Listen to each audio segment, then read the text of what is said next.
Buenos días a todos y a todas. Hoy vamos a ver nuestra tercera clase y en ella vamos a empezar a estudiar las distintas reacciones que pueden ocurrir en química orgánica. Nosotros ya hemos dicho al principio de la cursada que las reacciones que íbamos a abarcar en este curso de Química Orgánica 1 eran las reacciones de sustitución, las reacciones de adición, las reacciones de eliminación, las reacciones de óxido-reducción y las reacciones ácido-base. Todas ellas son las que van a formar parte de nuestro curso. Quiero que ustedes sepan que no van a tener que aprender de memoria un cúmulo de reacciones, sino que lo que ustedes van a tener que hacer es, con los conceptos aprendidos en las primeras clases, aplicarlos para predecir estas reacciones. Por supuesto, esto requiere un esfuerzo porque ustedes van a tener que estudiar, practicar, resolver los seminarios y demás, pero las reacciones orgánicas yo les aseguro que son perfectamente predecibles una vez que ustedes tienen los conceptos claros. Hoy vamos a comenzar con las reacciones de sustitución. ¿Por qué digo comenzar? Digo comenzar porque las reacciones de sustitución abarcan varios tipos de reacciones. Vamos a tener reacciones de sustitución radicalaria, reacciones de sustitución nucleofílica, reacciones de sustitución electrofílica. O sea que van a ser muchas las reacciones que vamos a ver. Y vamos a ver también reacciones de eliminación, y con eso vamos a llegar al primer parcial. El resto va a ser tema del segundo parcial. Bueno, vamos a comenzar aquí entonces con las reacciones de sustitución.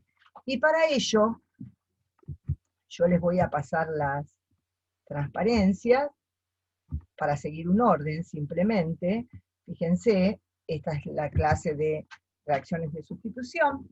Nosotros sabemos, porque ya hemos repasado en las primeras clases, que una reacción está formada por el sustrato, el reactivo y los productos. ¿Cuál es el sustrato?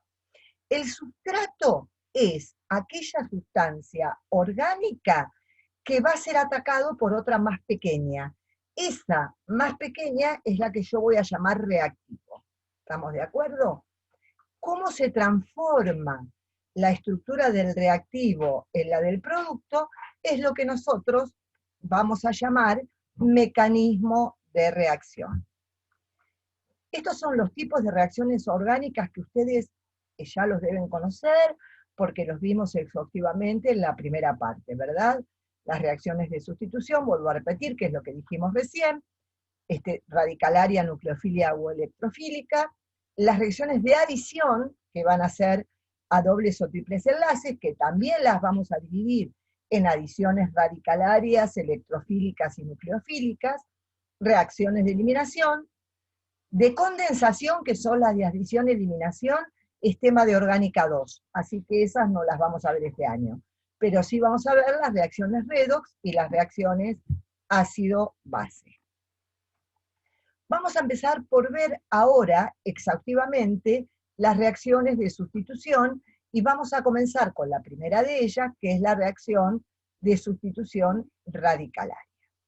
Las reacciones de sustitución radicalaria son típicas de los alcanos. Ustedes ya estudiaron nomenclatura, ya saben perfectamente quiénes son los alcanos. Los alcanos son compuestos muy poco reactivos.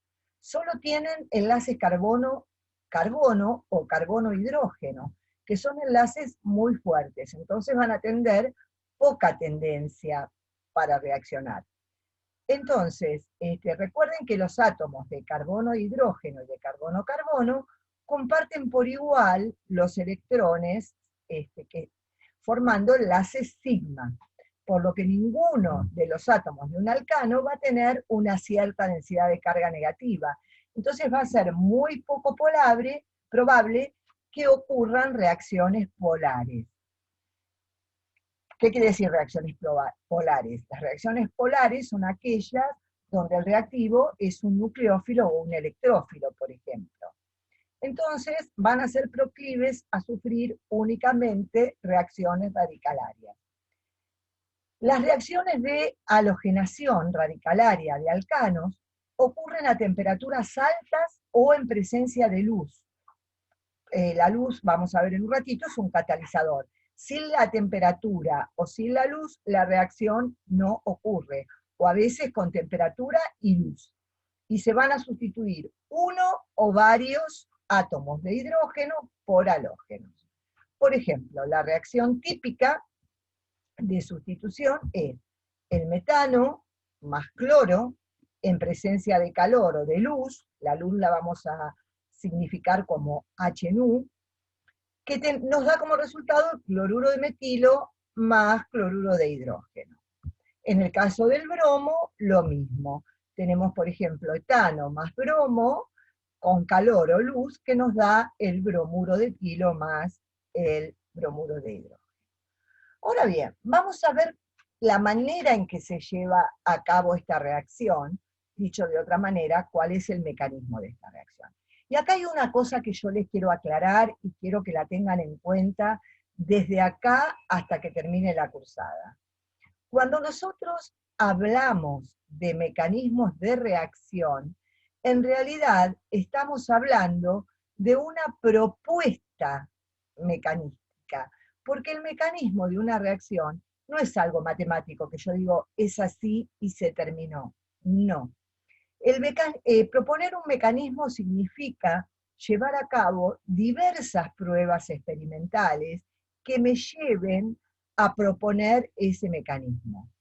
Ahora bien, cuando yo llego a hacer una prueba experimental que no condice con el mecanismo propuesto, entonces quiere decir que ese mecanismo dejó de ser válido y tengo que proponer otro. Recuerden que la química es una ciencia experimental y yo no puedo ir en contra de lo que me dice la experiencia. Entonces, el mecanismo es válido siempre y cuando no se haga a posteriori un experimento que demuestre que ese mecanismo no es válido. ¿De acuerdo? Bueno, hasta ahora la mejor propuesta mecanística que tenemos es la que vamos a estudiar. Los mecanismos que ustedes van a estudiar son mecanismos que han sido muy probados y no han sido refutados, por eso nosotros se los damos. Vamos a empezar con la reacción de cloración de alcanos. Entonces, cuando nosotros a la reacción, ¿no es cierto?, le agregamos temperatura o luz, ¿qué es lo que estamos haciendo? Estamos suministrando energía. ¿Para qué suministramos energía? Para romper el enlace halógeno-halógeno, que puede ser cloro-cloro, bromo-bromo. Después vamos a hablar un poquito de esto. Al romperse esos enlaces, cada uno de los átomos va a retener un electrón. Por lo tanto, se forman radicales cloro o radicales bromo. Observen ustedes que acá tienen las estructuras de Lewis del cloro y del bromo. Entonces, en la rayita del medio, recuerden siempre que hay dos electrones, por lo tanto, este electrón va para un cloro y este para otro cloro, generando dos radicales cloro. Lo mismo sucede en el caso del bromo. La formación del radical cloro o bromo es la etapa inicial de la reacción.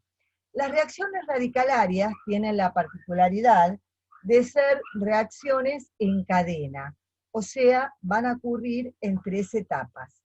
La etapa de iniciación, la etapa de propagación y la etapa a la cual es más difícil que ocurra, que es la etapa de terminación de la cadena. Entonces, la formación del radical cloruro es la etapa inicial de la reacción. Recordemos que un radical, cuando vimos intermediarios lo hemos visto, es una especie muy reactiva. ¿Por qué? Porque al tener ese electrón desapareado, va a querer completar su octeto.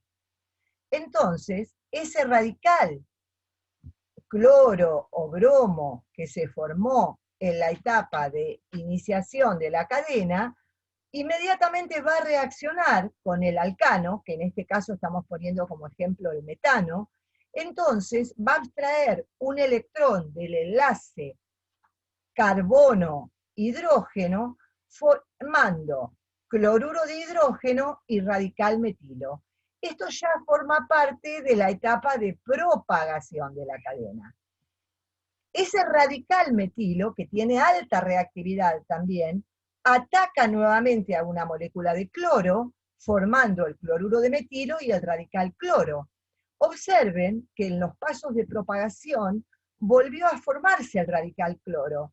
Entonces, ¿qué es lo que pasa? Pasa que la reacción vuelve a continuar. Por eso es una reacción a cadena, porque ese radical cloro ataca a otra molécula de alcano, generando el cloruro de hidrógeno y el radical metilo, el cual reacciona con el cloro, volviendo a generar y así sucesivamente. Esta